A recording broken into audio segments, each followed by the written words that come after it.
Eder. Mech. Pallister. Si vive una volta sola, ma se lo fai bene basta. Un eroe, un pazzo, un uomo qualunque.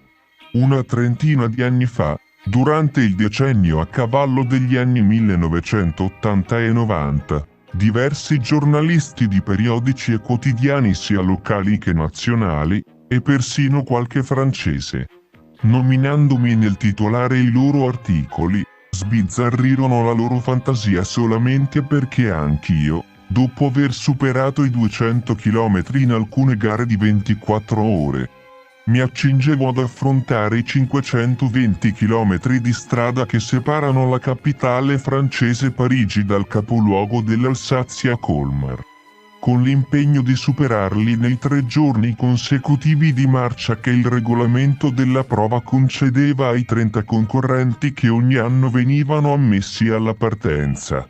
Successo che, poi, doveva essere tutt'altro che impossibile se, durante la quarantina di prove effettuate fino allora dal 1926, anno della prima edizione, era riuscito a diverse centinaia di coraggiosi.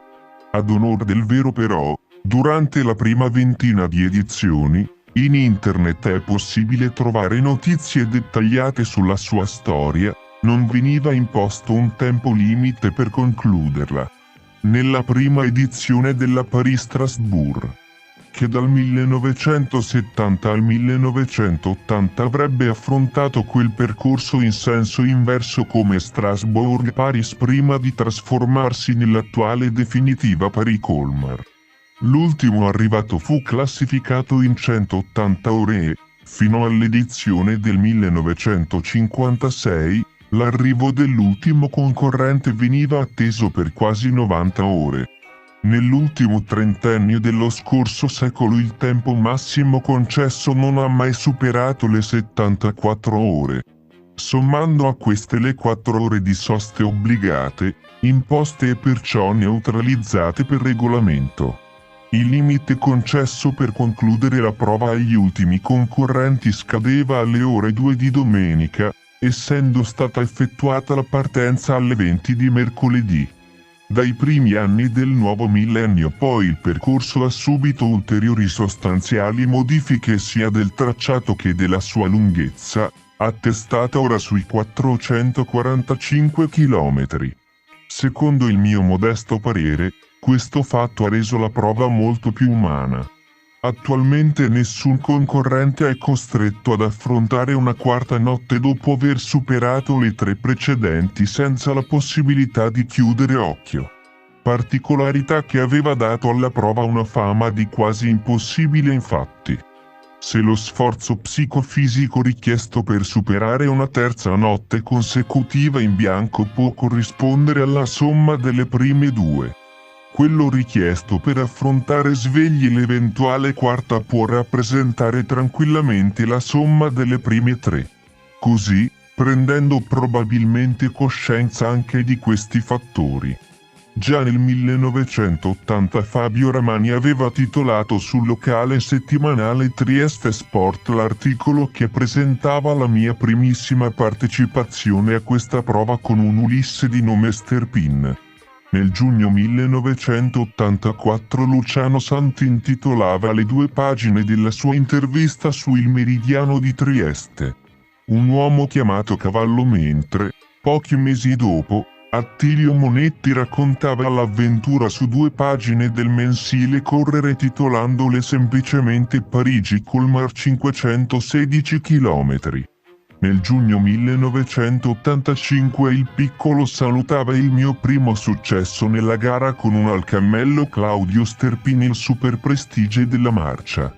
Nel settembre successivo con Messier Sterpin Trieste Sport dedicava 2 pagine al mio quarto posto ottenuto nella prima edizione, destinata purtroppo a rimanere unica.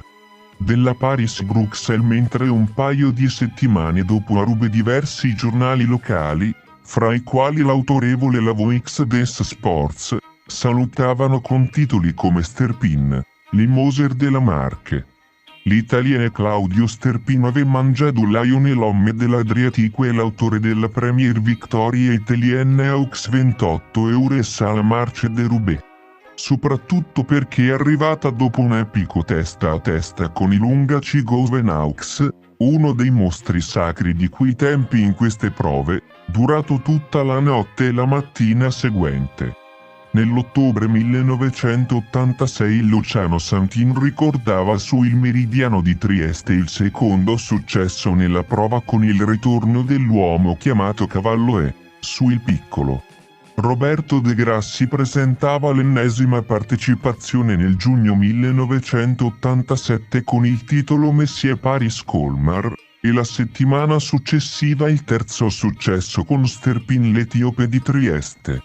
Comunque, con profonda gratitudine per tutti e totale rispetto per la loro fantasia, personalmente considero più importante, e non soltanto per lo spazio dedicato. Oltre metà della pagina dedicata all'atletica, ed il titolo sulle 9 colonne, viaggio sull'altra faccia dell'atletica.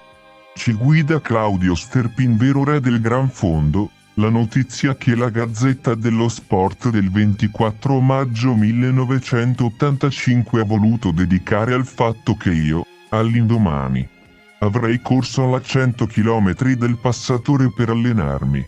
Infatti 10 giorni dopo partiva la Parigi-Colmar, ma anche per come due fra le più autorevoli penne della rosa nazionale hanno voluto commentare i due avvenimenti.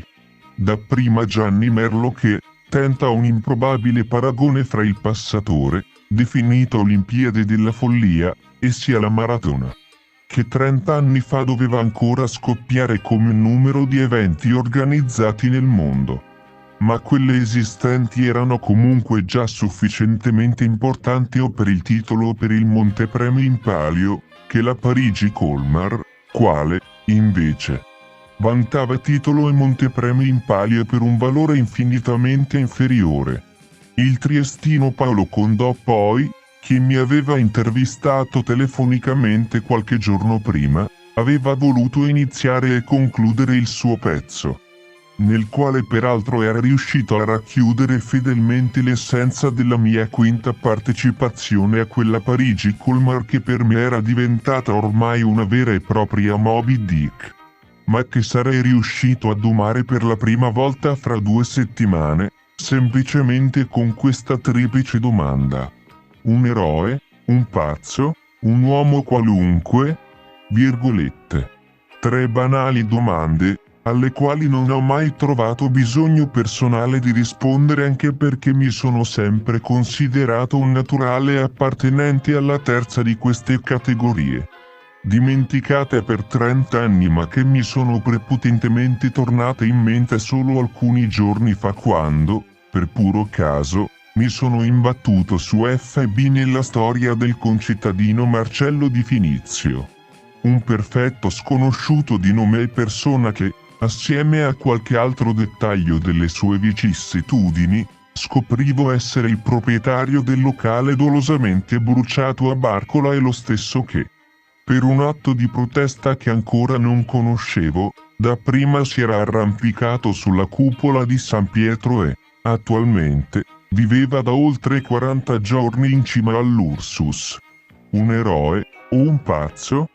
Visto che tali eccessi sembrerebbero escludere la terza di quelle domande. In me però sono scattate immediatamente simpatia, solidarietà, ammirazione per un comportamento che portava ad un naturale paragone con il mio di allora, attuati semplicemente per ribadire con azioni i propri convincimenti. Ho rivissuto in una notte tutti quegli anni durante i quali mi sono confrontato continuamente con l'ossessione di non riuscire a vincere quella battaglia personale, affrontata sempre convinto di potercela fare, e dalla quale invece per ben 4 anni ero uscito inesorabilmente sconfitto. E la sconfitta precedente che serviva, soprattutto, a preparare con più determinazione la partecipazione successiva. Partecipazione che, nel mio caso, mai era scontata, perché di volta in volta doveva essere conquistata sul campo. Ed infine, veramente impagabile, quell'immensa soddisfazione, ottenuta anche grazie al continuo sostegno e supporto di tanti amici, che ricordo sempre con immensa gratitudine e riconoscenza. Inseguita per 5 lunghi anni soprattutto perché sempre considerata raggiungibile, e forse proprio per questo motivo volutamente ribadita, quasi con rabbia repressa, per ulteriori 3 anni.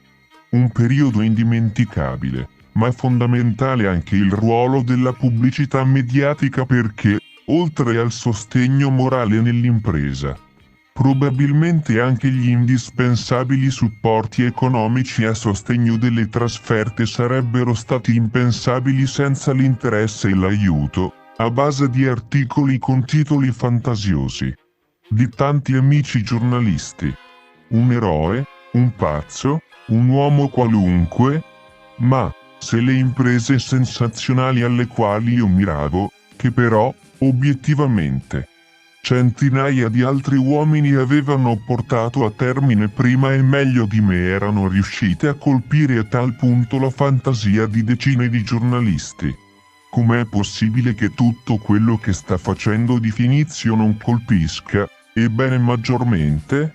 Sarà anche un personaggio scomodo ma il suo modo di ribadire, con atti e comportamenti non illegali, sacrosanti diritti potrebbero o dovrebbero o no essere degni di trovare maggiore pubblicità?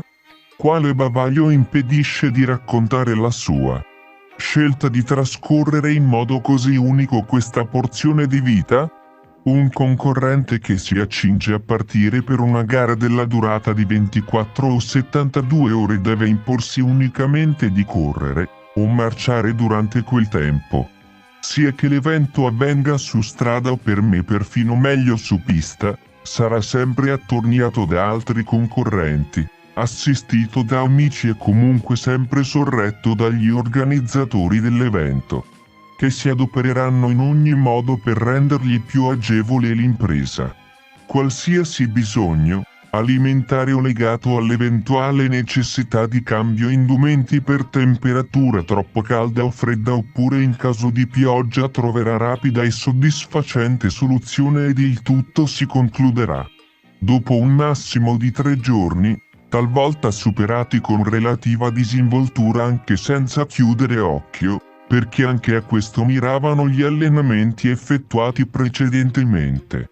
Di Finizio invece da quasi 2 mesi vive lassù, ad oltre 70 metri di altezza, mangiando e bevendo solo se, e quando, qualcuno gli porta qualcosa, per lo più panini ed acqua, dormendo poco e male. Praticamente all'aperto, uno dei temporali più violenti delle scorse settimane gli ha letteralmente portato via la piccola tenda che gli serviva da riparo.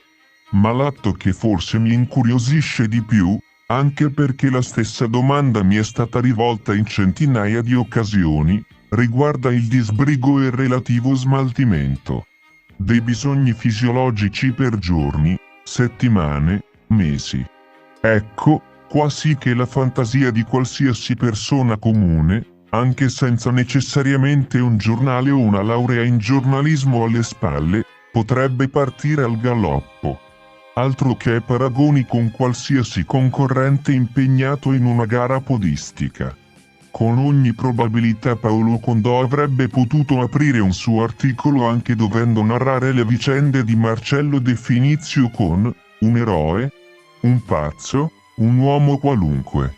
Personalmente invece vorrei dedicargli il monito con il quale Seneca, quasi 2000 anni fa, in una delle sue famose lettere all'amico Lucilio, probabilmente terrorizzato dalla morte, ricordava: solamente gli stolti possono pensare che la morte sia un evento improvviso, in realtà ogni istante che passa ci avvicina ad essa, l'importante è vivere pienamente ogni momento della vita.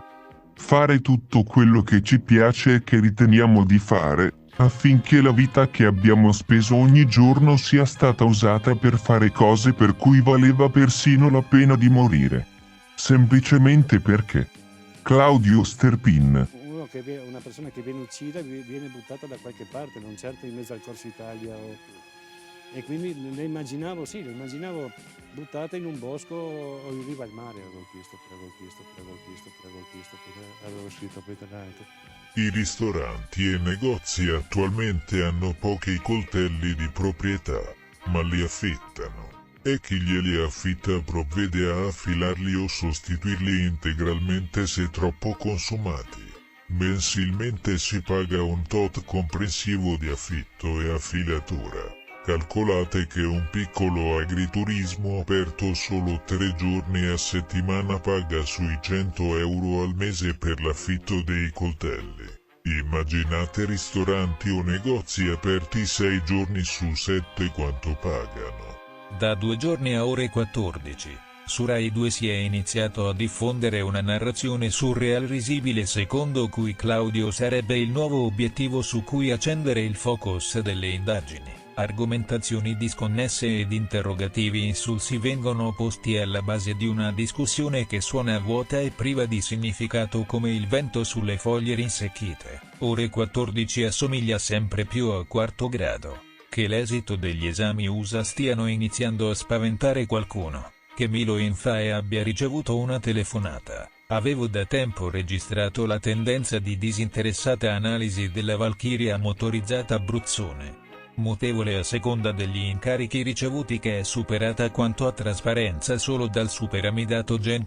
Garofano. La nostra aveva iniziato sostenendo strenuamente la teoria del suicidio e della qualità inattaccabile della autopsia, poi improvvisamente ha avuto una virata che ha insospettito su eventuali incarichi. Lei è solita esibire una formidabile faccia di bronzo quando prende delle cantonate, anche clamorose, rimangiandosi tutto con estrema nonchalance, ma mi giungono voci secondo cui starebbe organizzando uno dei suoi corsi di formazione in zona tridentina e dunque non può rischiare eclatanti defiance. Comunque questa storia puzza sempre di più e quando il fetore aumenta di volume, allora in genere vuol dire che si è saliti parecchio in quota. Come dimenticare l'ineffabile Piccozzi, che ha realizzato quel popo di capolavoro da Oscar dell'infamita. Ha contravvenuto a tutte le regole deontologiche ed ha commesso una serie di reati: subornazione di teste, falso ideologico, frode processuale, concorso in autocalunnia,